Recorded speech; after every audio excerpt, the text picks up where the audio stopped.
Hello there, everybody. And today, for Teenage Mutant Ninja Turtles, we are reviewing When Worlds Collide. So, spoilers, obviously, but this is where we see the return of the Newtralizer.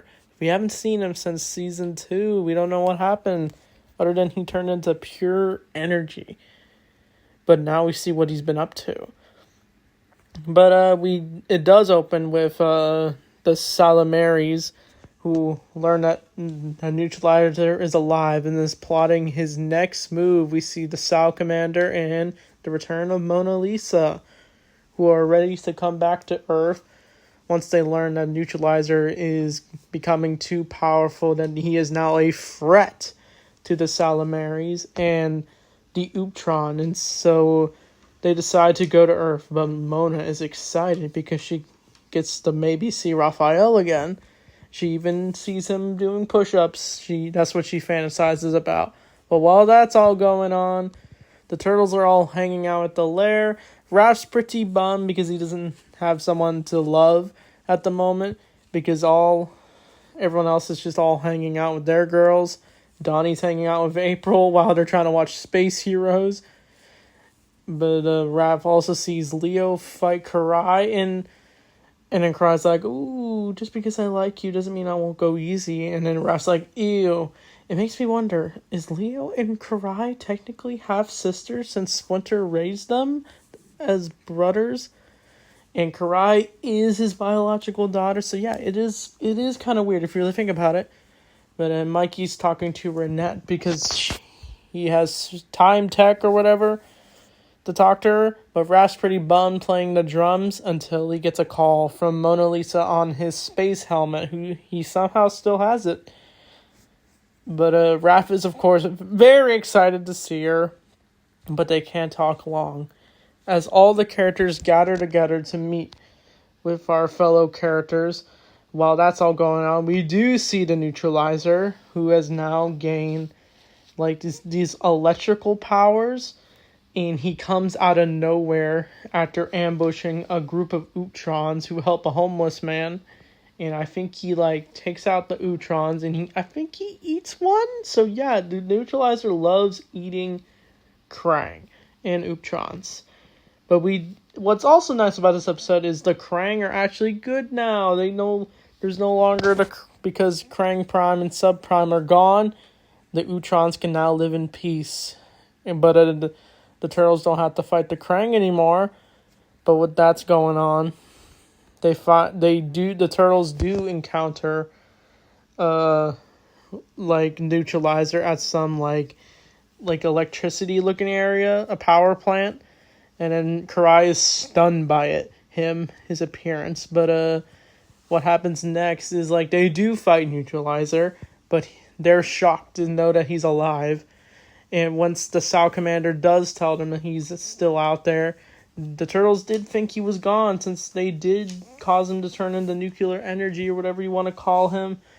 But once they fight him, he gets away. But they are ambushed by Bishop, the return of Agent Bishop. But they are enemies with the Sal Camaries ever since Season 4, since they did betray them back in Season 4 because of Lord Dreg. But it leads to a bunch of fights with the Newtralizer. But they learn they have to work together to fight the Newtralizer. But when they do fight him, I think Bishop gets taken out. And he's literally about to get eaten by the Newtralizer. But the only way they could defeat him is with this one plasma-looking ray thing. But the way our characters get out of this situation is that they actually do go to Dimension X after fighting the Newtralizer again. But I think Sal Commander uses a portal to go to Dimension X, and we do see the Ootron Council again, which is cool. But they have to plot their next move. But of course, they are ambushed by the Newtralizer, who crushes one of the queen, I think, of the Ootrons. I think her head gets crushed. But they have to fight Newtralizer, who learns their plan to use this plasma ray thing to take out the Newtralizer.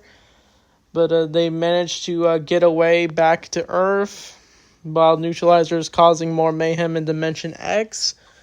But the biggest thing that happens in this episode is once the Newtralizer gains his upper powers, his upgraded powers, he ends up using like this light electric like thing to zap people, but they all dodge it except for Mikey. He gets zapped and he's like, ah, and then he vanishes from thin air, and we think Mikey's actually dead, and I had a feeling he wasn't actually gonna die, but spoilers, he doesn't actually die because he returns the next episode, but it actually had us on our toes because it literally Mikey died for a moment.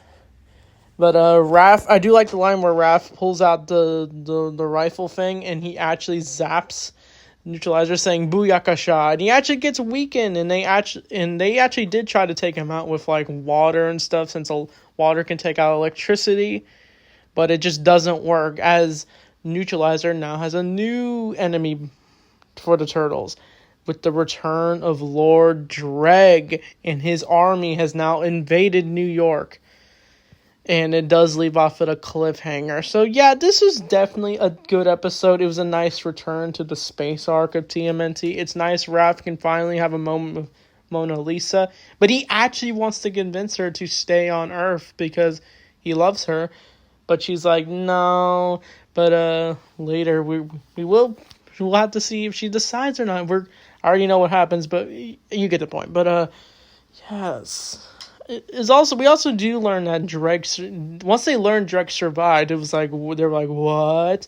But apparently, after the Turtles left, the Salamaries and Lord Dreg's army all went at war with each other.